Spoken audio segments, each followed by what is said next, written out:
Ok, c'est parfait comme ça.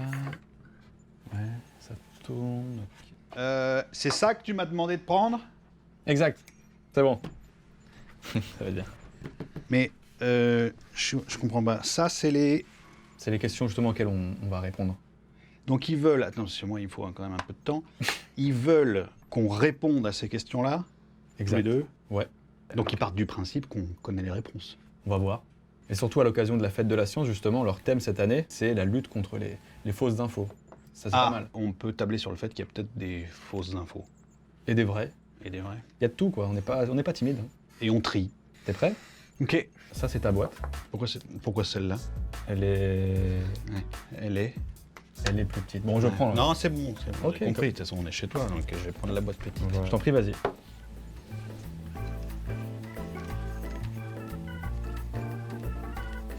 Pas toute la journée non plus. Ah, mais bon, mais t'as vu tes trucs, la taille des...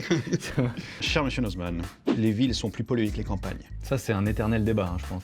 Ça pue moins à la campagne, faut pas déconner. Ça dépend dans quelle campagne tu vas, quand même. Hein. Dans quelle campagne tu vas? Alors, je suis breton, j'ai pas envie de les défoncer ou quoi que ce soit, mais parfois, il se trouve que quand je prends la voiture et que je vais en Bretagne, ça fouette un peu des fois. Est-ce que tu sais quelle est une des zones les plus polluées en France? Figure-toi que c'est en Haute-Savoie, c'est dans la vallée de l'Arve. Alors, c'est pas une vallée où il y a plein de larves, hein. C'est la vallée de l'Arve. Ouais.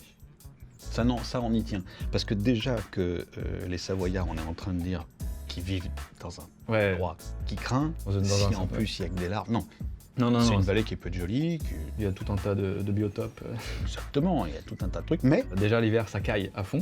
Donc il y a beaucoup d'habitants qui se chauffent encore au bois, ça dégage des tonnes de trucs. Est-ce qu'on peut leur reprocher? Non, une petite cheminée, c'est quand même agréable. C'est vrai, mais ça balance des particules fines. Exactement. De partout. Il y a beaucoup d'usines dans cette région. Le tunnel du Mont Blanc. Alors celui-là, il est vénère. Le tunnel de Mont Blanc, il y a plein de camions qui l'empruntent. Du diesel. Il y a des touristes. Les touristes aiment le diesel. Je sais pas pourquoi. Ah bon? J'aime pas le diesel, moi. Et tout le monde est touriste. À un moment de sa vie, tu veux dire? Ouais. Peut-être, mais j'aime pas le diesel. D'accord. On peut pas dire que les villes soient plus polluées que les campagnes. D'ailleurs, les zones les plus clean de France, bon, c'est quand même des campagnes globalement. Il y a la Bretagne dedans. Comme par hasard. Non, mais en Bretagne, c'est vrai que j'y étais là. Quand je suis allé te voir, on a l'impression que c'est très sain. C'est vrai. Pas la flotte, paraît-il. Non, la flotte, il y a certaines plages où il y a beaucoup d'algues, c'est dû à la pollution. Et aussi nappe phréatique. Ouais, c'est ça. C'est tout ce que certains agriculteurs balancent dans les sols. Il paraît. Ils risquent de nous péter la gueule. Ouais, non, on va passer pas le temps de m'occuper de ça. Je pioche, je ne regarde pas. C'est très... c'est marrant, tu as du mal aussi à les prendre. Le système est très compliqué. Ah, merci. Tout ce qui est chimique est dangereux. Déjà, tout est chimique. Je sais pas ce qui n'est pas chimique, en fait. Bien vu, ce bout de papier. Est chimique. Ce truc-là. Une pile, c'est que de l'électricité chimique. Donc ouais, en fait, ce qui fait peur, c'est quand on lit glyphosate de glucose ou sulfate d'ammonium. Ou ne serait-ce qu'acide citrique. C'est angoissant un peu. Rien quand tu l'as dit, là, j'ai... Ouais, alors que jus de citron, tu vois. Tout ouais, non, mais c'est vrai. Ouais, en fait, c'est des trucs qui sont un peu méconnus, quoi. Tout ce qui est chimique n'est pas dangereux forcément en soi. Nous, on est chimique, encore une fois. Toi, après, je sais pas, mais moi, on me l'a dit en tout cas. Les toubibs sont formels. Oui, vous avez une chimie. Ouais. Parfait. Ah, non, mais vous en avez une. T'as une chimie, putain, j'espère que j'en ai une.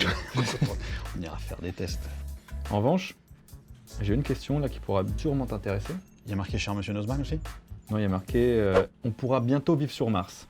Qu'est-ce que t'en dis, ça te dit ou pas? Déjà pas du tout. Ah oui? Absolument pas. Pourquoi? Étienne Klein, quand il en parle, c'est assez intéressant. Parce qu'il dit on est tellement fabriqué pour être ici, tellement le fruit d'une évolution lente d'adaptation à notre gravité, à notre chaleur. On est tellement fait pour être ici, je pense que les gens ne se rendent pas compte que si jamais on n'y est plus, on n'est complètement pas chez nous du tout. Et qu'à moins d'une technologie de dingue, très contraignante, peut-être qu'on peut vivre sur Mars, mais vivre bien. Il y a un petit problème d'atmosphère, il me semble. Hein. Ouais, de température. Voilà, de température. Sachant que déjà, nous deux, tu nous enlèves nos fringues. Personne ne le fera, je t'assure. Mais tu nous enlèves nos fringues et tu nous mets dans une forêt européenne. Au bout de 4 jours déjà, on ne sait même pas à quoi ressemble. Donc, et pourtant, c'est pas une altérité qui est comme Mars. C'est juste à côté de chez nous et c'est dans même une saison chaude. Je t'avoue que c'est un projet qui me plairait bien. Qu'on soit tous les deux tout nus dans une forêt? Pas forcément tous les deux, non. Attends, les gens n'ont pas besoin d'entendre ça. Mais quand il y a un truc de clair. Non, mais évidemment, on mourrait peut-être pas. Donc c'est bien beau leur projet. Ils pourraient y aller. Mais à quel prix, quoi? Bah déjà de pas revenir. Exactement. C'est quand même... faut le faire, quoi. De toute façon, c'est pas nous qui demandons. On s'en fout, complètement. Ça pourra faire une chouette vidéo. Ouais, carrément. Cher monsieur Astier, du nom. Non bah tiens, il n'y a pas du tout écrit ça. Non. Là... Je suis à 2 doigts de le balancer. Attends, mais non. Pourquoi? La science, un métier d'homme. Ouf, celui-là, il est touchy. Tu sais pourquoi il est nécessaire? Parce qu'il y a des choses dont il faut parler. Notamment, j'ai vu des articles il n'y a pas longtemps sur des universités à Tokyo de médecine qui favorisaient justement le résultat des candidats masculins au féminin. C'est-à-dire qu'ils limitaient les places aux femmes pour laisser plus de place aux... En trichant les notes. En trichant les notes, c'est complètement incroyable. C'est chaud quand même. C'est très chaud. Et là, on a des japonais ados. Il y a quand même une anecdote assez ouf à ce sujet. La première nana à avoir voulu être médecin en France, c'est un énorme délire. Déjà, dans un premier temps, elle a dû demander à son mari l'autorisation. La demande du mari est transférée au ministère, des femmes potentiellement médecins. C'est un autre ministère, je pense. Mais c'est un ministère qui est l'équivalent de celui-là. Ensuite, le ministère étudie la question. J'imagine que c'est des hommes, conseil des ministres, tout ça, etc. Impératrice, une femme. Exactement. Comme quoi, on peut peut-être pas être tout bib, mais on peut être impératrice. Exactement. Ah, moi, je peux pas être impératrice. Peut-être. C'est là où l'égalité homme-femme. Tu vois ce que je veux dire? Fais gaffe. L'impératrice elle-même a dû aller chercher dans une vieille loi pour finalement lui dire « Ok, tu peux passer le concours, tu peux être apprenti médecin ». C'est quand même une histoire dingue en fait. Je pense pas que la science soit un métier d'homme, mais c'est juste que malheureusement, on leur a pas laissé trop l'occasion de s'y essayer, quoi. Moi, je te propose de changer de thème. Allez. Les jeux vidéo rendent idiot. Ça y est, c'est lancé. Tu l'as lancé. Je l'ai lancé. Tu l'as lancé vite, parce que tu l'assumes pas, il y a quelque chose. Regarde, je la lance là. Je la lance là parce que j'ai fait une vidéo il y a pas longtemps justement où je parlais du jeu vidéo Fortnite. Tu connais Fortnite? Ouais. Tu joues à quoi? Pokémon. Voilà. C'est tout? Moi, je suis de l'école Nintendo. Tu veux dire l'école Nintendo, ça veut dire que c'est la console que je veux pas aller à l'école de Nintendo. Non. Moi non plus. Mais non, mais les jeux vidéo... Attention, phrase stylée dans une seconde. Il faudrait pas non plus qu'on colle sur le jeu vidéo la responsabilité des idiots qu'il était déjà avant. Et voilà.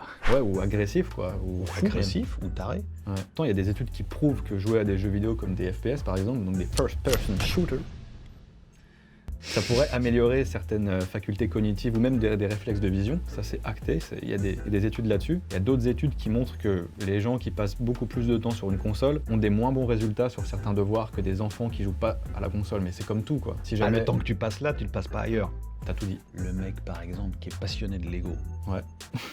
Moi, j'aime les Lego. Ouais. J'ai toujours adoré les Lego et je suis sûr que ça rend plus intelligent. Bah, à mon avis, ça développe certains trucs. Et du coup, concrètement, il passe un peu moins de temps sur ses devoirs. Exactement. Donc c'est un choix en fait, c'est une bascule. Donc les jeux vidéo ne rendent pas plus idiots. Non. Dr Kawashima, c'est un jeu vidéo. Il a jamais guéri personne. J'étais bon à ça. C'est vrai? Ça m'étonne pas. Tu vois. Je t'invite à enchaîner. Ouais. Oula, j'ai un peu peur. Moi, un sujet pareil, je pense que ça mérite protection. Ok. Tu en changes de place? Ah bon? Ah mais tu vas voir, quand je vais te lire ça... J'ai un peu peur. On n'est jamais allé sur la Lune. Oh. Ah oui, non, mais là, c'est protection ultime. Alors, évidemment, je vais te dire, ma première théorie là-dessus, c'est qu'il y a des gens qui pensent qu'on est allé sur la Lune et ils trouvent ça merveilleux. Je pense personnellement que c'est une des choses les plus incroyables que l'humanité ait accompli. Et puis, il y a des gens qui pensent qu'on n'est pas allé sur la Lune. Exact. Et en fait, ces gens-là, pour eux, ce serait tellement merveilleux qu'ils n'y croient pas. C'est qu'en fait, ils sont encore plus rêveurs que les autres, ceux qui contestent pour moi. C'est qu'ils se disent, non, ce serait trop dingue. Et effectivement, c'est dingue. Avec la technologie de l'époque des missions Apollo, avec ce qu'on était capable de faire, ce qu'ils ont été obligés d'inventer, tous les problèmes successifs qu'ils ont été obligés de résoudre les uns après les autres pour rendre ce truc complètement dingue possible, effectivement, c'est pas croyable. Et du coup, il y en a qui ne le croient pas. Alors, leurs arguments, c'est que pourquoi on n'y est pas retourné? J'ai jamais compris cet argument. Pourquoi est-ce que ça constituerait un argument qui prouve que ce n'est pas arrivé de ne pas y retourner? Moi, personnellement, je suis allé dans des endroits. Je suis allé en Finlande. Une fois. Et j'y suis pas retourné. Mais je jure que j'y suis allé. Je sais pas. Ah, je sais, j'ai des photos. Ouais, mais c'est truqué. C'est studio. C'est du studio. Le drapeau américain qui flotte un peu. Celui-là, il est pas mal. Il est pas mal, mais en fait, le drapeau, quand on fait des tests d'un drapeau équivalent dans le vide, il y a une tige en plus. Sur le drapeau, il y a une tige. Il y a une tige qui le tient droit, etc. Alors on a l'impression qu'il flotte au vent, mais il flotte absolument pas au vent. Les ombres convergentes. Ah, je savais pas. Les ombres, en fait, quand le soleil est tellement loin de nous qu'il est censé produire des ombres parallèles. sur le sol. Et là, il y a des ombres convergentes, dirait-on. Donc on pourrait penser que ça vient d'un projecteur qui est prêt et non pas à l'infini. C'est Kubrick, ça. Mais quel message on pourrait donner aux gens qui n'y croient pas? C'est extraordinaire et c'est incroyable. C'est pour ça qu'on a du mal à le croire. Et parfois, il faut aussi croire ces choses-là. Voilà, il faut faire un effort pour croire l'incroyable. Ça voudrait dire qu'on ne peut croire que ce qu'on est capable de comprendre. Exact. Et moi, je ne comprendrais pas grand-chose. Donc, qu'on a reprends ta place. Ah Je ouais, sais pas, ouais, mais ça veut rien dire. Ouais, c'est bizarre. Bon, allez, ça dégage. C'est ma préférée. Celle-ci? Elle est belle, hein. Bah, elle est belle, oui, oui. Elle est vraiment belle, celle-là. Parce que, qu'est-ce que je veux dire? Les géodes, c'est plutôt ton truc. Hein. Moi, j'aime bien, ouais. Et c'est possible, tu l'as déjà fait ouvrir ça par d'autres gens? Pourquoi? Ah, tu réponds pas à la question. Parce... Non, mais Par exemple, moi, si je connaissais personnellement quelqu'un qui aurait envie, je dis n'importe quoi. tu veux ouvrir une géode? Ouais. Ah bah, non. Merde. Tu veux vraiment? Ouais. Ok, on le fera. Où? En Bretagne. Oui. Ça te dit? Faut que j'aille en Bretagne. Ah Oui. bah, oui, non, bah, on est Si, obligé. si, ok. On se le fait en Bretagne. D'accord. Voilà. Ok. Faisons-le en Bretagne. Bon, passons à autre chose. L'espace, t'aimes bien? Du coup, oui, enfin, j'y vais pas souvent, mais oui. Oui, j'ai rien contre, oui. Les trous noirs sont invisibles. Alors déjà, ils sont invisibles à qui? Nous, avec notre perception, il nous faut des photons, et les photons sont retenus par l'extraordinaire Gravité. puissance de gravité des trous noirs. Donc ils ne nous transmettent pas la lumière, parce qu'ils la bouffent, ils l'avalent. Il y a quelque chose, et il y a de la matière, et il y a même des fois extraordinairement de la matière, mais il y a tellement de matière que la lumière ne s'en échappe pas. Donc ils sont, de fait, invisibles. T'aimerais avoir un trou noir et pouvoir le scier en deux. Toi, je sais que t'aimerais Voir vraiment ouvrir une géode. C'est vrai. Je ne m'en cache pas. Oui, bah, c'est à toi. Tu veux faire avancer un truc? Vu que ça te branche, je vais lancer la bête. T'es vrai?